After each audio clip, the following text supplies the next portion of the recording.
Hi, and welcome to episode 8B of Social Distancing the Church.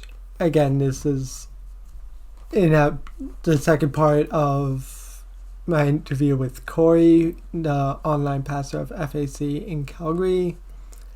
And in this section, we talk more of the theology behind FAC's online service. Moving on into more of the theology section of this.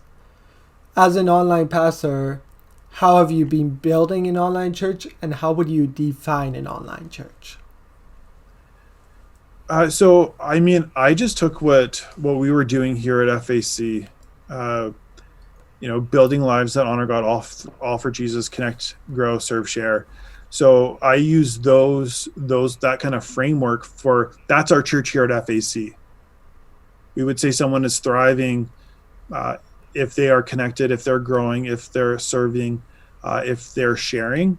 And so I think that for me just kind of translates over, into doing church online.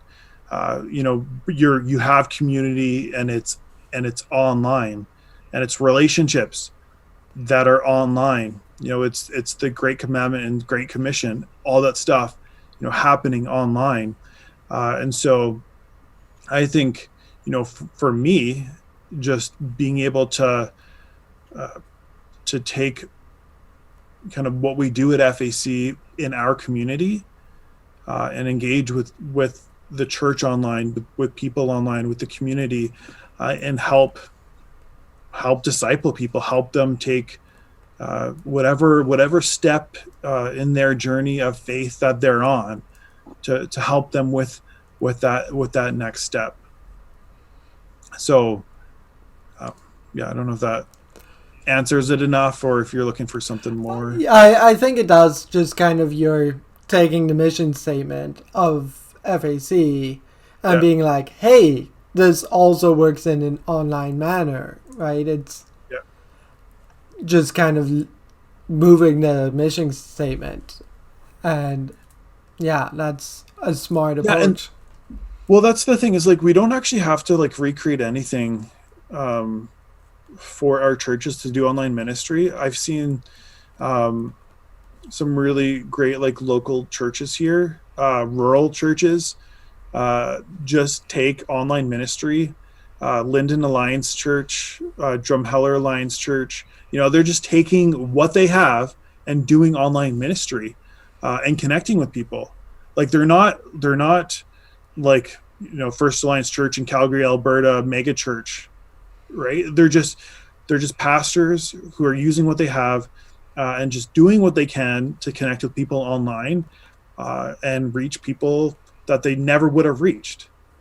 In Drumheller, he was sharing about, he connected with there's a Wiccan population in Drumheller, and one of the ladies tuned in online and was able to connect with this Wiccan that would have never happened before. So they wouldn't have entered the building because that's not their religious practice, and they're just not going to enter in.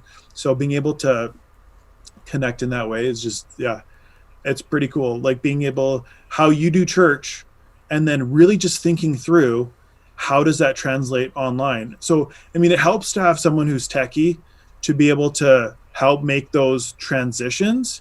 But I think there's enough people in your church that probably would be willing to help you kind of make some of those transitions. So And while you just have to take what you do online, I find you also have to slightly modify it. So you can't just copy and paste your service order and be like, this is online now, because some things kind of fall flat online. But to some extent, it doesn't take much to get online. No, it doesn't. And it's not that you just want to put up your phone and put it online, but if that's all you have, I don't know, start somewhere, or do a little bit of research, and finding a camera that you could set up and plug in and have it framed nicely. I mean, I've seen one church that, it's not the best, but I mean, again, at least he's doing something. And one thing that I think a lot of pastors are scared about putting themselves online, because it is a risk, right? You are putting it out there. But I'm like, don't we want the message that we're saying to be out there? Yeah. Like do you want that message to go out there? And absolutely. And I think we often forget, like, we get intimidated by like larger churches, or they're following Andy Stanley or whatever, Craig Rochelle, name your favorite preacher, right? And it's like, well, I don't compare it to that person. It's, well, that's true, right? We can't step into the comparison game, because I am not Andy Stanley, but I am Cory. And people at FAC Calgary know Cory. People at FAC Calgary know James Payton. So they will tune in and watch our services, because this is their community. And so when you live stream, when you're going online and you're just trying to get started, I think people, they will be gracious. I mean, especially when COVID hit, church, like, people were super gracious as people are trying to get online, but they get to see you. They get to see your face, and they get to see your face, multiple times throughout the week, if you take advantage of that. But also, like, rather than not doing, a service, or you can't meet in person, but at least they can still tune in and watch for whatever reason. If they can't come in to the building, they can still be a part. And that's where it becomes a little bit of the both end. Like I was saying, like, you shop at Amazon, you shop at Safeway. And I know there is this consumeristic mentality that we're fighting. But the fact is, like, you're going to watch church at home, or maybe you're out camping, right? And you flip on the service because it's church, and you get to take it in church. So no, you're no longer, in the summer, you're no longer 2 or 1 out of 4 weekends. Now you're 3 out of 4, 4 out of 4, because you go camping on the weekend, but you can still make church a part of your camping experience for you and your family.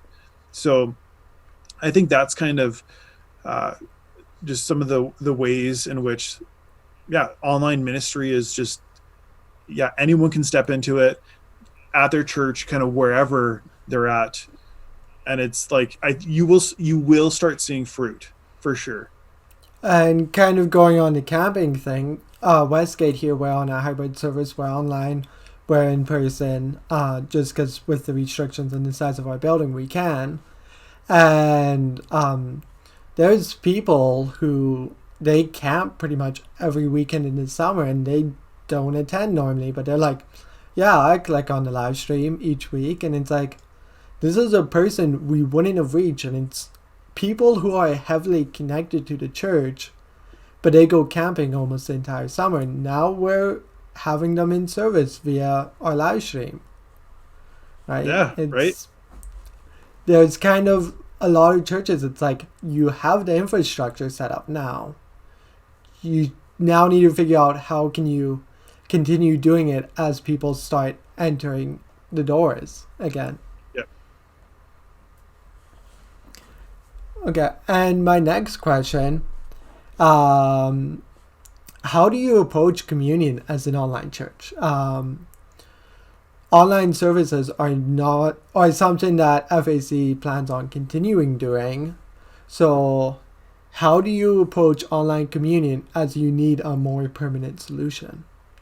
Yeah, I mean, whether you agree with this or not, this is kind of what we've done here at FAC. Because again, we've been live streaming for 2 years. So if you're watching from home, we're at the beginning of the service, we're just saying, hey, this is a communion service. We'd love for you to grab some juice and crackers and partake in the elements with us, later in the service. So I think it's just a little bit more self-directed for people to make sure that they have the elements ready, or if communion's about to happen, maybe you're reminded to go grab the elements and partake with us. So It's like there's like, whether you're sitting here, at the church in the building, or you're sitting at home. Like for us, it was easy to replicate communion because you're still partaking, together, or or with your family, right? You're still being able to do that. So it's just been a few directives. We did a standalone communion service, which was kind of just like more directed. It wasn't live. It was more kind of like we posted it and people could take communion, in their homes or whoever they're with. Yeah, so that's kind of where we're at with communion. So how do you, now there's so many arguments for and against, how do you make peace with the one body aspect of communion? Because that's a big part that churches pull on, is we are one body. And in an in-person church, it's really easy to see that everybody's in the same room. So how do you kind of deal with that in an online service? Yeah, we're connecting now, like we're together, and I think with the online service, you assume that people are watching and that we are gathering together online at this specific time. So we're separated by walls and distance, but I would say we are still connected and still taking in whatever's happening via live stream. So I think community can happen online. If you disagree, then you probably, maybe you're not watching this, but maybe you are. So it's tough to say. And another cool approach I've seen in an online community is Bryce Asher Mayer at Westlife Alliance in Calgary. Their approach is focusing on preparing the elements. Is they're like, the disciples prepared the Last Supper. Now you, the congregation, as disciples, you get to prepare. And so I thought, when I heard him talk about that, I was like, that is a very interesting approach that I haven't heard a single church do.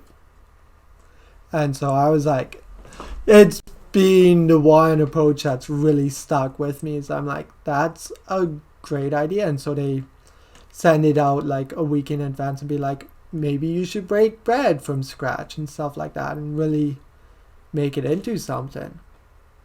Yeah, for sure. We don't kind of frame it in that way, but we usually like give people a heads up, of like what's coming up. I guess we don't frame it as in that way, but yeah, it is tricky, obviously, but I think to not do it, I don't know, to not bring attention to it, to me is like, I don't know, the worst. Like why wouldn't we just bring attention to it and realize that we are separated, but that we can still be together, even if it's digitally.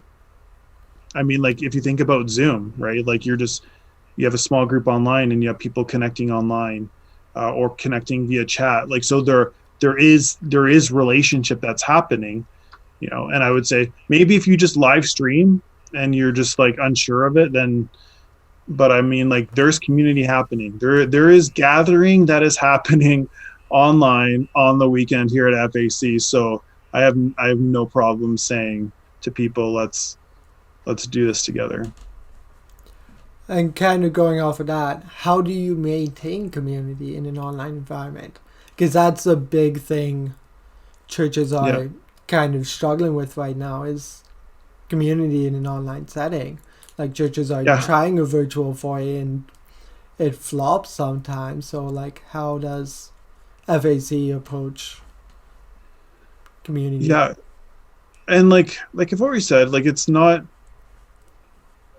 like there's going to be, cons or issues with online community. It by no means is the perfect method. And I would never say online only for our ministry. Like there are ministries that are online only or church online only. So those do exist. But yeah, so as far as like kind of maintaining community and building community, um, I think being able to, sorry, your question was, can you say it again? How do you maintain community in an Yeah, online? maintaining community. Yeah. So one thing that we do here, I think we do our weekend service very well. So one aspect of maintaining community and kind of just building community is around the weekend service. So oftentimes, like, people will join the same service that they attended pre-COVID-19. So if you're a Saturday nighter, then you're watching Saturday night. And um, so what I've noticed is in the chat, you will actually get the same people that are joining in the chat for the same service. So when I can communicate to Andy and Edna every Sunday at 11:15, I'm building a relationship with them. I'm talking with them. We're talking about the service, and I'm saying, like, see you next week. Because I'm expecting them to come back, next week and to engage, with me next week. When I'm talking to people on Facebook, it's like, see you next week, for the service. So there's lots of, like, conversation that happens around each particular service. So when I'm asking people to volunteer as a chat host, my first question is, what service do you attend? Because I would love for you to chat host at that service. And to engage with the people that are at that service. So, so kind of the weekend service for me, like, the chat part is huge. But then kind of with sustaining that community is just always offering people that next step. So if you're watching on Facebook, the next step might be to join a Facebook group, or it might be to, we just started doing Zoom after the service, Zoom meetings, or it might be Alpha's online. So join Alpha, and just trying to continually kind of move people wherever they're at to that next step, to funnel them down into community. And the Facebook group, to me, the Facebook group was a game changer. Like, absolutely. It was like our place for people to gather, place for people to chat, place for people to connect.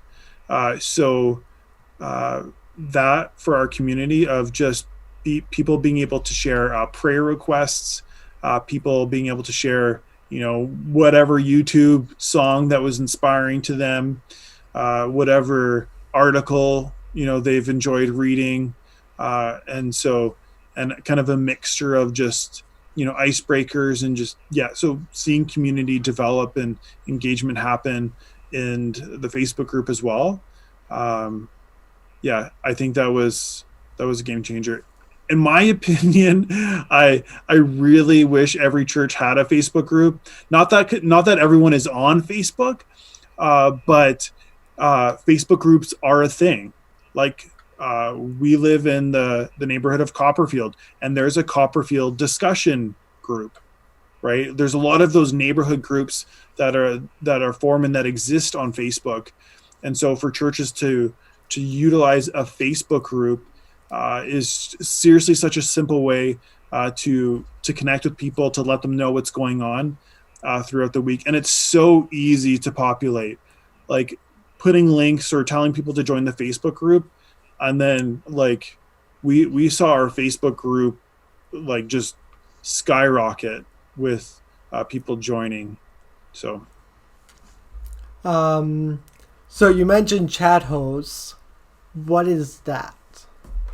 Yeah, so a chat host is someone who welcomes people to the chat, someone who helps with discussion, and depending on the platform, if you're on the Church Online, the CHOP platform, there's a live prayer feature. So at any time during the service, someone could click live prayer, and they get a one-on-one prayer with a chat host in a separate room.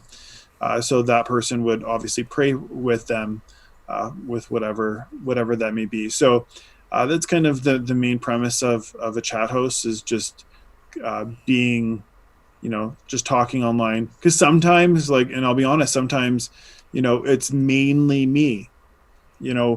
Chat. This is kind of how chat works. So, like, you usually get a lot of chat at the beginning of a service, with people saying hello, they're tuning in, and chat kind of dies down, which is actually okay because they're probably full screen. They're watching the service. They might not be engaging in chat. But then at the end, people come back and they will share their comments on the service. So you're kind of carrying everyone through the service. So that's kind of what a chat host is in a nutshell. That's like a really interesting having it as a designated position, because right now at Westgate we have our lead pastor who he's in his 60s and he's on his phone and he's interacting with the chat as he can, and then whoever's streaming, they'll try and interact, and then our worship leader, like between songs, she might interact, but like having somebody designated in there interacting. Yeah. Well, so yeah, because we were able to rebroadcast as live, so we actually record at 4 o'clock and then rebroadcast for our services live. So our lead pastor generally he generally joins me in the chat. But when I think about equipping saints for the work of the ministry, like, I actually don't want a bunch of staff being chat hosts. This is a great serve opportunity for someone who is welcoming, someone who understands chat language a little bit, and someone who can, pray for people with whatever is going on. So, so I mean, it's great. I feel like, for staff pastors to join, because I mean, there's I've been saying, like, it's a one, especially for a weekend service. If you have chat, it's right now with COVID, it's like the one time that you can interact with people. If you're not in the Facebook group or if you're not doing anything else, the weekend service is a time where you can connect with people. Like, I don't know, if your chat isn't too busy, like, my strong recommendation is that you engage with every single person who comments, that you are commenting, you're replying, you're tagging their name, and if you see any kind of opportunity for a next step, that you're sending them a message, that you're engaging with that person, because it's like, a pastor was like, so someone messaged me and about something, what do I do? And so, well, like, what would you do if they sent you an email? What would you do if they called you? Somehow, because it's a message online, it's like a little bit more far removed. No, like, you're going to interact with them. You're going to talk with them, because it's this wonderful opportunity that's right in front of you. So, why wouldn't you engage with them? Moving on, during COVID, it is a good time to cite changes in churches as it can be justified for optimizations for online services. So like some churches, they're getting rid of stuff that they were thinking of getting rid of, and then they're like, hey, doesn't work on online service, and then they'll cut it, and then they'll never return to it. Is there changes that have been made during COVID that you want to continue going forward? And is there changes that have been made that you want to reverse once in-person services resume? So I mean, I really appreciate our design team who design our services, and we, even before COVID, we've engaged the online crowd. One change that we did, and it wasn't a drastic one, but it was just shortening our services to an hour. I mean, some churches, tried 45 minutes, or, they're cutting everything out, or, they're rejigging the whole thing. And my philosophy was, why change, when so many things are changing in our world? Why change the service right now, so to speak? Because people are like craving for some type of normalcy in their worlds. So why go ahead and change what FAC what is feels like FAC. So our online services before were our services. So we kept doing our services for the online campus. So we added, so we had an online host and an in-house host. So right now we only have an online host. We don't have an in-house host. So, when we go back, like, yes, I think we can bring back the online host and an in-house host, especially like kind of the pre and post, like being able to talk to people. Like I miss being able to like do shout outs and, thanks for joining us live and kind of all those things, but we can't do that anymore. But it's like, we still do our worship set, we still, the preaching, we've shortened it to 30 minutes, and so we kept it, I don't know. So we kept everything pretty much the same, but we just gave a lot more thought into camera angles, framing, looking at cameras. When you're preaching, it's like when you're preaching to an audience, it's like this, and then you might glance at a camera, and then you're preaching to your audience. Well, now it's this, right? You're giving it to the camera because this is your audience, right? That you're connecting with, rather than, trying to, like, when, I don't know, I'm sure you've seen the pictures of people setting up fake people in chairs, just like you're preaching to your audience. Well, that's not your audience, right? It's fake. No one's there, right? That's not your audience. So why wouldn't you take advantage of being able to be like, like God loves you, not God loves Mr. Paperman over here, right? God loves you, and being able to connect with people in that way. So, for me, like post COVID, whenever that happens, it's going to be, hopefully back to kind of how we were doing it, which was like, you do have an in-house audience, but then you have some online audience that is also watching. So you're going to, talk to them as well, just kind of, you're being aware of who the audience is and realizing that a huge part of your audience is online now. Yeah. And like, it's very, when I was doing Ambrose Chapels, we were just online. We were just in a very small room, and it was just like me, music person, and then Terry Ford, the chaplain. And I was doing all the tech, and so my soundboard was off center from the camera, and I had to keep on telling Terry, preach to the camera, don't preach to me, because we were in such a small space that he was looking way off the camera, and it's like, you got to learn to preach to a camera and to talk to a camera, and it is a skill. I know, it's so different. It's so funny because it's like, because I graduated from Ambrose, and it's like, obviously it's a different time. You set up the camera to record, right? But you're preaching to everyone in the room, and now, you're not preaching to anyone in the room. And even more difficult is you have no feedback, right?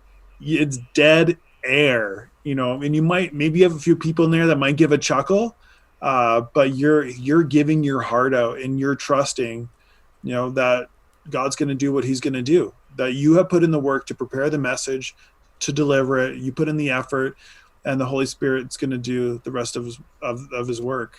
So it is a different skill, but I think most people post-COVID have been thrown into, hopefully at least they're willing to learn that skill of, preaching to the camera.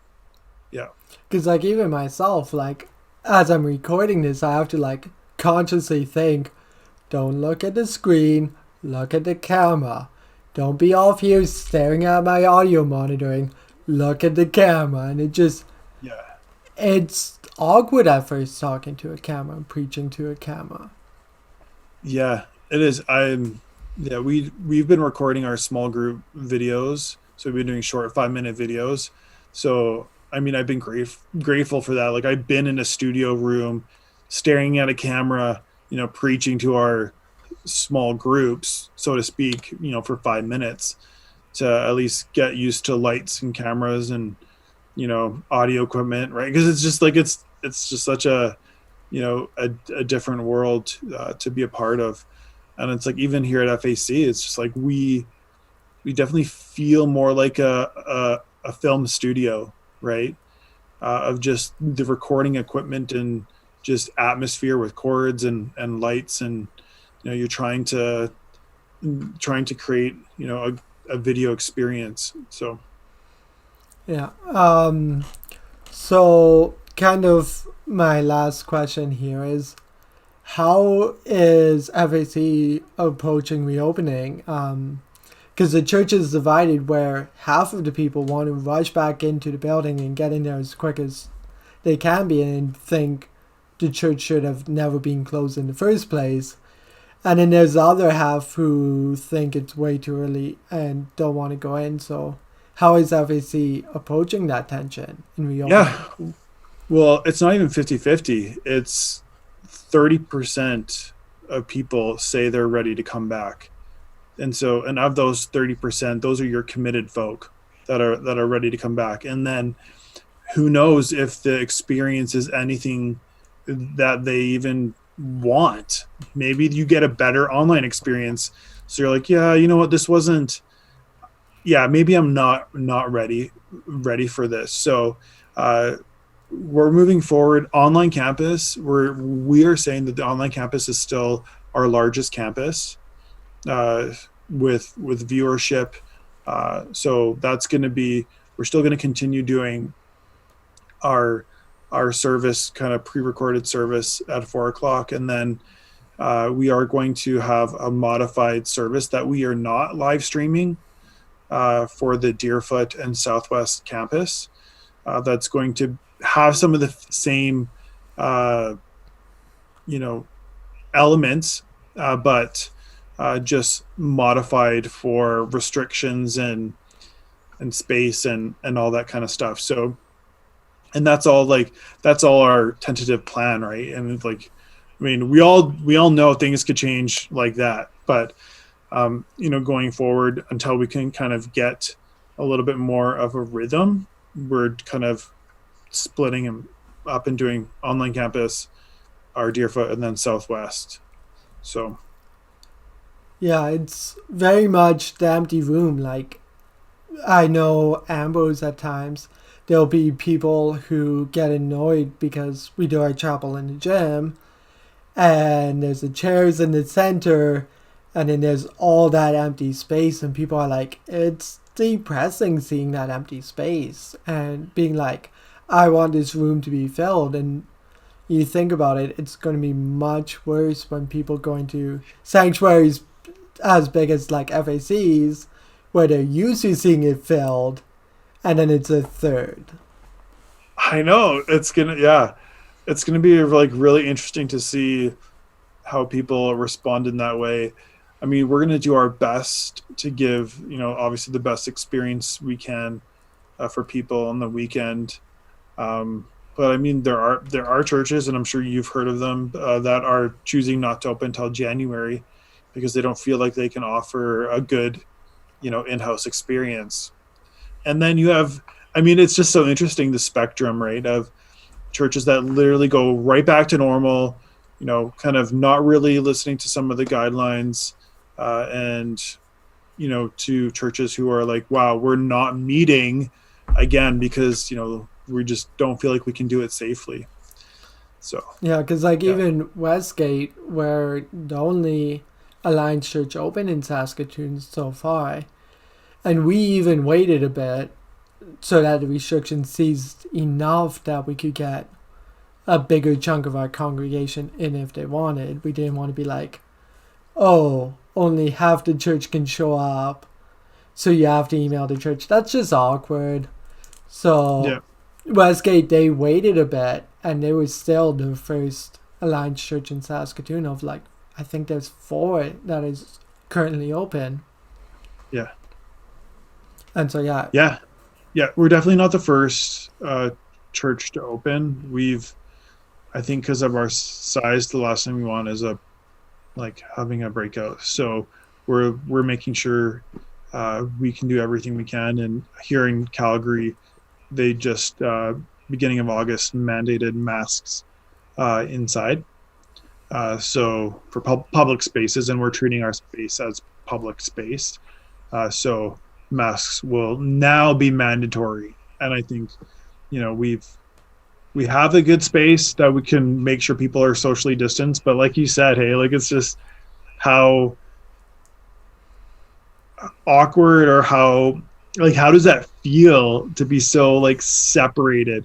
But you know what, people are craving community, obviously. So at least I think if that's what people can get, I think maybe there is just like a little bit of comfort of being back in your home church. There is familiar, you're familiar with the building and space. It looks a little different.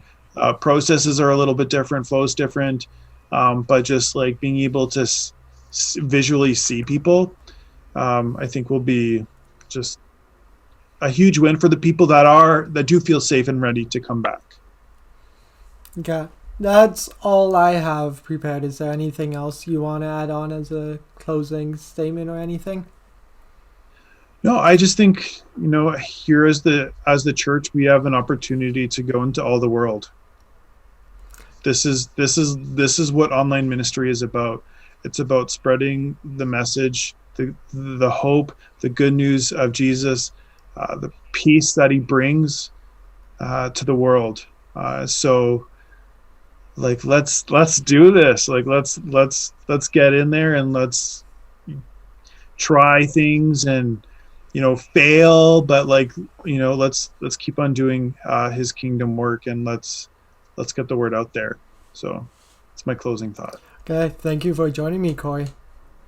Thanks, Brandon. Appreciate it. Thank you again, Cory, for joining me today. It was very insightful of what you had to share, and I learned a lot in it. And I also want to thank Odum for providing my intro music. It's really useful that I don't have to worry about getting music, but Odum has provided it. So I'll put his Spotify link in the description as always. And also thank you viewers for joining me on this series. It's been a ton of fun, and recently I've switched over and added my entire backlog to Apple Podcasts, Stitcher, and Spotify podcasts. So if you prefer those, I'll put a link that will take you to all those platforms, plus to my Instagram, and you can switch to those platforms if you would prefer. And yeah, thank you so much for joining me.